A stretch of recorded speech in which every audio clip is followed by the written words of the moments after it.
নমস্কার, আমার ঈশ্বর বাঁচাবেন চ্যানেলের প্রিয়জনেরা। আপনি প্রতি মঙ্গলবার হনুমানজির মন্দিরে গিয়ে এই কাজটা করে আসুন। দেখুন, আপনি পূর্বজন্মে কি সংস্কার নিয়ে ভালো মন্দ নিয়ে এসছেন আপনি জানেন না। বিধাতা আপনার ভাগ্য কিভাবে গড়েছেন ভালো না মন্দ আপনি জানেন না। এবারে আপনার জীবনে কোনো কি উত্থান, চূড়ান্ত পতন বা চূড়ান্ত উত্থান আছে? বা আপনার জীবনে কি বারবার এরকম ঘটনা ঘটছে যে বারবারই যেন দুর্ঘটনার মধ্যে পড়ছেন, বিভিন্ন কঠিন রোগের মধ্যে পড়ছেন, কিন্তু কি এক শক্তি যেন আপনাকে তুলে ধরছে।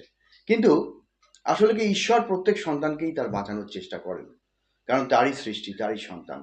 আমাদের কোনো কিছু হয়ে গেলে ঈশ্বর যে কাঁদেন না, আমরা তো বুঝতে পারি না ঈশ্বর কাঁদেন।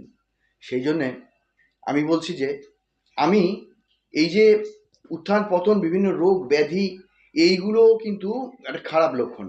এইগুলোর জন্যে একটা কাজ করুন।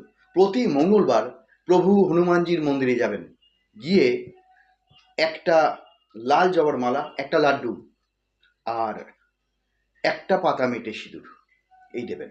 দিয়ে পুরুষরা হলে একদম সাষ্টাঙ্গে প্রণাম করবেন, আর নারীরা হলে হাঁটু গেড়ে বসে, প্রভু হনুমানজি, আমার জীবনে উত্থান পতন ভাগ্য আমি কিছু জানি না, কিন্তু বারবার আমার জীবনে এরকম হয় বা হয়নি, যেন আমার না হয়।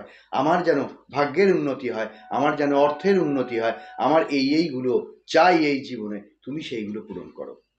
এইটা 7 সপ্তাহ করলে ভালো হয়, আর খুব ভালো ফল দেয়, সারা জীবনের মতো প্রতিষ্ঠিত হয়ে যাওয়া যায়।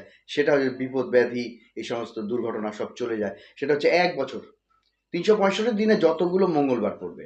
আর একটা বলবো, প্রতি সোমবার বাড়িতে একটা মন্ত্র করুন, যেটা হচ্ছে শিবের জন্য একটা আকন্দ মালা আনবেন, স্ত্রী নারী পুরুষ নির্বিশেষে একটা আকন্দর মালা আনবেন। দিনের যে সময়ের মধ্যে সময় পাবেন, সে সকাল থেকে গভীর রাত পর্যন্ত যখনই আপনি বাড়ি ফেরেন না কেন, আপনি মহাদেবের গলায় ওটা জড়িয়ে দেবেন। আর নমঃ শিবায় শান্তায় কারণাত্রায় হেই তবে নিবেদা মিচাত্মানাং ত্বঙ্গ দিতে পরমেশ্বর, এই মন্ত্রটা একবার বলবেন। আর আমি বলছি যে প্রভু হনুমানের শ্রেষ্ঠ মন্ত্র, সেটা আমি বলছি। ওম নমঃ হনুমতে অঞ্জনেয়া স্বাহা। ওম নমঃ হনুমতে অঞ্জনেয়া স্বাহা। এই মন্ত্রটা যখন হনুমানজির মন্দিরে যাবেন তখন বলবেন, বাড়িতেও বলতে পারেন, কোনো কাজে বেরোনোর সময় বলতে পারেন। আর মহাদেবকে বাড়িতে, শান্তশিষ্ট ধ্যান বিশিষ্ট মহাদেবকে, ভাবগম্ভীর, তাকে বাড়িতেই যেটা করার কথা বললেন করবেন। তা আশা করি আপনাদের প্রভূত উন্নতি হবে। আজ এই